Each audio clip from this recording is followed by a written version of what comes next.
We are going to go through difficulty in life.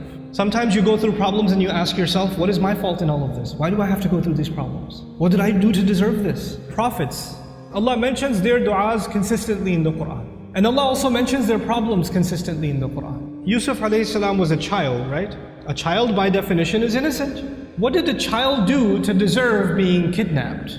What has a child ever done to deserve being thrown inside of a well in the middle of the woods? What has a child ever done to deserve being sold as a child slave in a different land? When he grows up as a young man, what did he ever do to deserve being thrown in jail over a false accusation? And he spent many years in jail not because of something he did. He was innocent. He went through situations in life that if anybody else went through those situations, you'd say, life is unfair, man, what are you going to do? But you know what happens to a believer? They don't just say life is unfair, they say Allah is unfair, ma'adallah. Allah did that to him. Yet Allah says in Surah Yusuf, Wallahu ghalibun ala amrihi. Everything he did in his decision, every decision that was made for Yusuf, Allah was dominating that decision, overlooking that decision. How? Sometimes you and I go through difficulty because Allah knows something better is coming. Sometimes that better thing that is coming is for you, sometimes it's for somebody else. Sometimes the benefit of your difficulty will come back to you, the return will come back to you while you are still alive.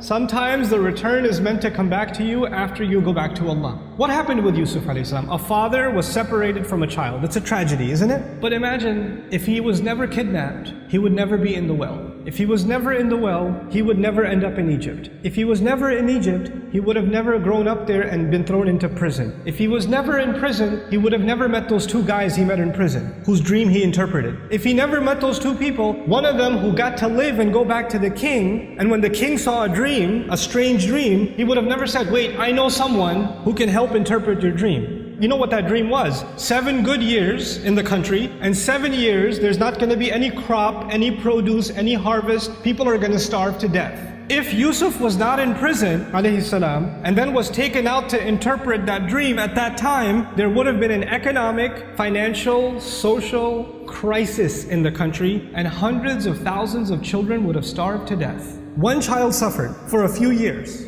But because of that child suffering, Allah's plan was to save a lot of families, a lot of fathers and mothers from losing their children to starvation. Because of the plan that Yusuf alayhi salam came back when he interpreted the dream and gave, when he became the treasurer. I have a friend, some of you might have heard of him, his name is Robert de Villa. The man can't move any part of his body other than his face. What did he ever do to deserve that? Nothing. But how many people have accepted Islam because of his disability? How many people have just heard about that and have come back to Allah? How many people that were ungrateful in life, even though they were Muslim, they were only Muslim by name, and decided to submit their heart back to Allah because that man is sitting in a bed. His suffering, his pain becomes guidance for millions of people. Sometimes the difficulty you and I go through is actually a small price to pay for a lot of khair, a lot of good that will either come to me now or it will come to me in the akhirah, will come to me after I go back to Allah.